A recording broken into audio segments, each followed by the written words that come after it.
हो। तो उन गोपियों ने बड़ा सुंदर जवाब दिया कि हे व्यास जी, आपके पुत्र को तो इस संसार से मतलब ही नहीं है। आपके पुत्र को तो इस संसार से कोई क्या सही है, क्या गलत है, क्या अच्छा है, क्या बुरा है, क्या लाभ है, क्या हानि है, जिसके लिए ये ज्ञान ही नहीं उसके लिए क्या पर्दा करना। वो तो इस क्षणभंगुर संसार में पड़ने ही वाले नहीं हैं, इस नश्वर संसार में पड़ने वाले नहीं हैं। तो व्यास जी लौटाए। व्यास जी ने अपने दूतों को भेजा।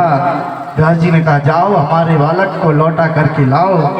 व्यास जी के दूत भी लौटाने के लिए आगे की ओर बढ़े, लेकिन सुखदेव जी बिल्कुल भी वापस नहीं लौटे। सुखदेव जी के ऊपर लेस मात्र का प्रभाव नहीं पड़ा और सुखदेव जी आगे की ओर, जंगल की ओर, वन की ओर बढ़ते जा रहे हैं, चले जा रहे हैं। और निर्जन सुनसान वन में, जंगल में सुखदेव जी पहुंच गए। जैसे ही सुखदेव जी पहुंचे तो वन में बैठ गए, एक स्थान पर बैठ गए। जैसे एक स्थान पर बैठे, सुख अर्थात क्या होता है? तोता।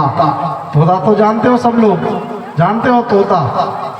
तोता देखा है, सबने देखा होगा। 84 लाख योनियों में तोता ही एक ऐसा पक्षी है जो मनुष्य की भाषा समझता है और कोई जीव जंतु नहीं समझता। अपन तोते को रखेंगे, यदि तोते को अपन अपने घर में रखते तो परिवार के सदस्यों का नाम लेने लगता है। अपन उनसे कहेंगे सीताराम बोलो तो वो सीताराम बोलने लगता है, राधे श्याम बोलने लगता है। 84 लाख योनि में तोता ही एक ऐसा जीव है। और खाता क्या है? मिर्च। और बोलता कितना मीठा है, कितनी अच्छी भाषा उसकी लगती है। और अपनी दशा ऐसो है कि अपन खात है खूब मीठो, और यदि बोल देवे तो ऐसो लगे कोनो जो लट्टा सो लगा। इतनी अच्छी अपनी भाषा रहते हैं। कड़वा बोलते हैं अपन, मीठा खाते हो बोलते हैं कड़वा, और तोता जो है खाता है तीखा मिर्च और बोलता है मीठा। तो तोते से क्या शिक्षा लेना चाहिए? सुख से क्या शिक्षा लेना चाहिए? कम से कम जाई शिक्षा ले लो, तोता ही को अपना गुरु बना लो और उससे ये शिक्षा लो कि हमें किसी भी विषम परिस्थिति में अपनी वाणी में मिठास रखना चाहिए। बातन हाथी पाइए बातन हाथी पाओ। यदि हमारी वाणी में ताकत है तो वो हम हाथी के ऊपर बैठ जाएंगे, और हमारी वाणी में यदि ताकत नहीं है तो उसी हाथी के पैर के नीचे हमें कुचल दिया जाएगा, वध कर दिया जाएगा। ये होता है वाणी का प्रभाव। वाणी का प्रयोग हमेशा सोच समझकर बोलना चाहिए। आगे की जो कथा आती है वो महाभारत चरित्र की आती है। महाभारत से क्या शिक्षा मिलना चाहिए? महाभारत का जो युद्ध था वो धर्म और अधर्म का युद्ध था। तो महाभारत से शिक्षा मिलती है हमें धर्म का साथ देना चाहिए या धर्म का साथ देना चाहिए। महाभारत कहाँ हुआ था? घर ही में हुआ था, कहीं बाहर नहीं हुआ था। जमीन जायदाद पैसे बंटवारे पैसे। महाभारत कौरव ही पांडव हैं, पांडव ही कौरव हैं। अर्जुन कौन है? जिसकी इंद्रिया रुजु है वो है अर्जुन। नकुल कौन है? जो कुल की मर्यादा को लेकर के चलता वो है नकुल। सहदेव कौन है? जो सबके साथ मिलकर के रहता है वो है सहदेव। धर्मराज कौन है? जो कभी अधर्म के रास्ते पर नहीं चलता वो है धर्मराज। दुशासन कौन है? जिसका शासन बुरा है वो है दुशासन। दुर्योधन कौन है? जो धन बुराई से कमाया जाए उसे कहते हैं दुर्योधन। शकुनी कौन है? जो सिवा कुनियाई के कोई कार्य नहीं करता उसे शकुनी। और धृतराष्ट्र कौन है? जो जानकर भी अनजान बना रहता है, जिसको सब नॉलेज होता है, ज्ञान होता है, जो जान के भी अनजान बना वो है कौन? धृतराष्ट्र। तो महाभारत का जो युद्ध था धर्म और अधर्म का युद्ध था। पांडवों ने कहा भैया सब कुछ ठीक है, जो हमें 5 गांव बंटवारे में मिले हैं वो हमको दे दो। हमें कोई तुम्हारी इस विशाल राजपाट से जरूरत नहीं, आवश्यकता नहीं। जो हमें 5 गांव मिले हैं वो हमें दे दो। कौरवों ने कहा तुम कह रहे 5 गांव, हम तो नहीं देंगे। 100 के 9 भर जमीन तुमको, तुम 5 गांव कहाँ की क्या देता है? फिर खूब संधियां हुई, खूब मीटिंग हुई, खूब चर्चाएं हुई, आपस में सुलह बनाने की कोशिश की गई, लेकिन कुछ नहीं हुआ। अंतोगत पर निर्णय किस बात पर पहुंचा कि अब युद्ध होगा। युद्ध की स्थिति निर्मित आ गई। युद्ध की स्थिति निर्मित हुई। युद्ध की स्थिति जब निर्मित हुई तो युद्ध के कुछ नियम भी बने। आज जमीन जायदाद के ऊपर से क्या हो रहा है? युद्ध प्रारंभ हो गया। हमें ये बताओ, दोनों पक्ष के कितने लोग मारे गए होंगे, क्या नहीं हुआ होगा? जमीन जायदाद वहीं की वहीं पड़ी रही, लेकिन जनहानि हो गई। कभी भी जमीन जायदाद पर से नहीं लड़ना चाहिए, और यदि लड़ते हो तो ये मूर्खता है। पहले क्या होता था, पहले घर ही घर में निपटारा हो जाता था, फिर कहीं पंचायत जोड़ लो, 5 लोग बुला ले मोहल्ला के गांव के, उनने जो निर्णय दे दो वही स्वीकार। अब कुआ सुन रहा को किसी वक्त तो कहा है कोर्ट का चल रहा दंदड़ फंदड़, तन्ने कहीं कचुआ सुन कहीं 100 डायल करो या पुलिस थाने रिपोर्ट करो। तो भाई भाई में बंटवारे के ऊपर से आज विवाद हो रहा है, संतुष्टि किसी को नहीं है। यदि संतुष्टि आ जाए तो क्या आनंद आएगा। आज हम संतुष्ट नहीं हैं, आज हम जमीन जायदाद, घर मकान, दुकान, ट्रैक्टर ट्राली, डंपर, कंस्ट्रक्शन, घोड़ा गाड़ी बग्गी काय पे से नहीं लड़ रहे, सब पे से लड़ रहे। और यदि तुम उन पर से लड़ रहे हो, लड़े एक दूसरे की खबरिया पूरी मूड़ फूट डारी लदाई लट्टसो अस्पताल में भर्ती भाई, अब नुकसान किसका है? दोनों पक्षों का है। पुलिस वाले आए, उन्होंने कहा क्यों तुमने क्यों मारा? उन्होंने कहा साहब हमने नहीं मारो। उन्होंने कहा यहाँ इन्ने मारो, यहाँ इन्ने पहले जी सब चलत रही। तो पुलिस वालों को रुपये पैसा दे तुमने, उनके तो 2 चक्कों की गाड़ी थी, सुनने 4 चक्कों की ले ली तुम्हारे पैसों से, तनख्वाह बधरी है। तुमने 2 जन लड़े, उस जायदाद का पैसा तुमने उनको दिया, और मूड़ फूट उस अस्पताल का सो डॉक्टर साहब को चढ़ाई। 2 ही पक्ष का नुकसान होगा। और जायदाद वही है, जमीन वही भरी है, पड़ी है, कोई लेकर के नहीं गया। हमें ये बता, साथ में कोई लेकर के जाता है जमीन जायदाद? मान लो हमारे तो 150 एकड़ जमीन है, हम जितना मान लो चले गए, क्या मारने तो है ही, क्या को ना मरवाती लेके आए, दूसरे की केस हो वही लड़पा। तो पंडित जी हमारी क्या कह रहे हैं, अपनी क्या लो खुद की। मान लो हम चले गए तो 150 संघ ऊपर बांध के ले जाएगा, यहाँ हमारी जमीन संघ है, ये 4-5 डंपर हमारे धरी, ट्रैक्टर संघ धरो ले चलो बाहर, तुझे भी पंडित जी जा रहे हैं पूरा तुझे भी संघ ले जाए। ऐसा होता है कहीं? 3/6 को रिजर्वेशन पक्को है हर आदमी को। तुम्हारे 150 एकड़ 100 एकड़ है तो खूब धरी रहे, जब तुम्हें 12 है तो 3/6 ही में 12 है, 3/6 का रिजर्वेशन सबको पक्को है। सुना कि 150 एकड़ में कल रही है 12, 150 में तो नहीं 12 थे, 100 एकड़ में 12 रही हो, आधे थे 12, आधे थे 12, आधे थे 12। तो काय का लड़ना? साथ में क्या लाए तो क्या ले जानो, काय के लिए लड़ना? शब्द क्या है? मरघट। लेकिन पता है किसी को मरघट में कितने मुर्दे जले? पनघट शब्द है, पनघट। पता है किसी के कुएं पर कितने घड़े फूटे?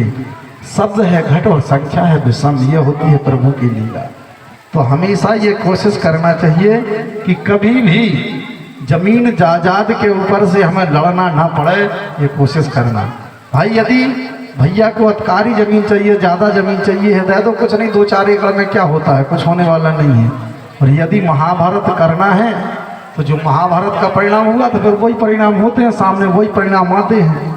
इसलिए जमीन जायदाद के ऊपर से कभी देखो, हुनर सीखो, ज्ञान सीखो, सब कुछ बट जाता है, लेकिन हुनर, कला, बुद्धि, विवेक ये कभी नहीं बटता। कला जिसके पास है, तुम सब कुछ हमारा ले लो, लेकिन हमारे अंदर कला है, हम भागवत करके जानते हैं, हम अपना उधर पोषण कर लेंगे। यह होती है प्रभु की कृपा। जो प्राप्त है पर्याप्त है, संतुष्टि सदा सुखी। कमी तो फिर टाटा बिरला, डालमिया, अंबानू, धीरू भाई, वीरू भाई, मुकेश अंबानी सबको नहीं है। और यदि हमने अपना सब कुछ अपना लिया तो ये सब कुछ सही है। हमेशा ये कोशिश करना चाहिए। सब कुछ होगा, किसी ने नहीं मानी, युद्ध पक्का हो गया, युद्ध तय हो गया, जमीन जायदाद बंटवारे के ऊपर से, हिस्सेदारी के ऊपर से युद्ध प्रारंभ हुआ। युद्ध के कुछ नियम बनाए गए। प्रातःकालीन बेला में जब युद्ध संघ की ध्वनि होती थी, युद्ध प्रारंभ होता था। सायंकालीन बेला में जब संघ की ध्वनि होती थी, युद्ध समाप्त हो जाता था। और घुड़सवार से युद्ध करता था, रथ पर सवार रथ सवार पर से युद्ध करता था, निहत्थे के ऊपर कभी वार नहीं किया जाता था। ऐसे आदि आदि नियम युद्ध के बनाए गए। युद्ध के नियम बनाए गए, युद्ध प्रारंभ हो गया, घनघोर युद्ध चलने लगा। दोनों सेनाएं आमने सामने आई। जब दोनों सेनाएं आमने सामने आई, अर्जुन सामने खड़े हुए। अर्जुन ने कहा, आज मेरे प्रभु क्या बन गए? अर्जुन के सारथी बने, ड्राइवर बन गए। आज रथ को हाँकने वाले बन गए मेरे प्रभु। बेगी आज ही अर्जुन के सारथी, आज प्रभु करो आरती। आज मेरे प्रभु अर्जुन के सारथी बने। अर्जुन जैसे ही रणभूमि में पहुंचे तो अर्जुन ने जैसे ही शस्त्र उठाए, अर्जुन ने कहा हम किन से लड़ें, ये हमारे भाई हैं, ये हमारे गुरुदेव हैं, ये हमारे पिता हैं, हम किन से युद्ध लड़ें। अर्जुन ने शस्त्र फेंक दिया कि हम नहीं लड़ेंगे। भगवान ने सोचा गड़बड़ हो जाएगा, यदि अर्जुन शस्त्र नहीं उठाएगा तो महाभारत कैसे होगा। तब मेरे प्रभु ने क्या किया, विशाल स्वरूप बनाया और अर्जुन के लिए गीता का ज्ञान दिया। विराट रूप बना करके गीता सुनाई, गीता का ज्ञान दिया। गीता का सार क्या है, गीता सार तो खूब पढ़ते होगे, लिखा रहता है जगह जगह, फोटो तस्वीरों में देखते होगे। भगवान ने समझाया, हे अर्जुन, जिसे तुम समझ रहे हो कि ये हमारे पितामह हैं, ये हमारे चाचा हैं, ये हमारे गुरुदेव द्रोणाचार्य हैं, ये कुछ नहीं, ये पुतले खड़े हैं माटी के। अर्जुन, आत्मा जो होती है वो अमर होती है। आत्मा को ना कोई शस्त्र काट सकता है, ना जल सुखा सकता है, ना वायु गीली कर सकती है। अर्जुन, तुम शस्त्र उठाओ, युद्ध करो। आज समझा रहे हैं प्रभु, समझाने लगे कि अर्जुन, आत्मा एक चोले को छोड़ती है और दूसरे चोले को धारण कर लेती है, तुम शस्त्र क्यों नहीं उठा रहे हो। अर्जुन ने मना किया। तब भगवान ने समझाया, द्वारकाधीश ने कहा, अर्जुन, ये आत्मा अविनाशी है, इसको कोई नाश नहीं कर सकता, और ये सब भाई बंधु रिश्ते नाते सब कहने के हैं। साथ में तुम्हारे कोई आया था, जो साथ में तुम्हारे कोई जाएगा, इसलिए तुम इस सब माया मोह को छोड़ दो और शस्त्र उठाओ, युद्ध करो। आज अर्जुन को निर्विकार किया। अर्जुन को निर्विकार कैसे कर दिया, अर्जुन के अंदर जितने भी माया मोह फंसा था कि ये मेरे हैं, ये मेरे हैं, ये मेरे हैं, उन सबको आज अलग किया। और जब अर्जुन के लिए गीता का ज्ञान पूरा मिल गया, तब अर्जुन ने शस्त्र उठाया और अर्जुन युद्ध करने के लिए तैयार हो गए। इसलिए ये सब कहने के हैं, रिश्ते नाते सब ऐसा ही है। साथ में कोई नहीं आता है, ना कोई जाता है, साथ में सिर्फ जाता है तो क्या जाता है, तुम्हारे सदकर्म, तुम्हारी भक्ति, तुम्हारा पुण्य, ये तुम्हारे साथ में जाता है। जो तुमने सत्कर्म किए, पुण्य किए, जो भक्ति की, वो तुम्हारे साथ में जाएगी। और इसका लेखा जोखा ऊपर पूरा हिसाब किताब होता है कि तुमने अपने जीवन में कितने सत्कर्म किए और कितने कुकर्म किए, दुष्कर्म किए। जब लेखा जोखा होगा और तुम्हारी पुण्याई अधिक होगी तो उस हिसाब से तुम्हें स्वर्ग मिलेगा, और यदि तुमने दुष्कर्म किए तो तुम्हें नरक मिलेगा। कई प्रकार के नरक होते हैं, रौरव नरक। गरुड़ पुराण सुनी है, गरुड़ पुराण सुनना। जिस दिन गरुड़ पुराण सुन लोगे उस दिन एक भी पाप करना भूल जाओगे कि इस जीव को यहाँ से जाने के बाद किस प्रकार की यातनाओं को भोगना पड़ता है, किस प्रकार के कष्टों को भोगना पड़ता है।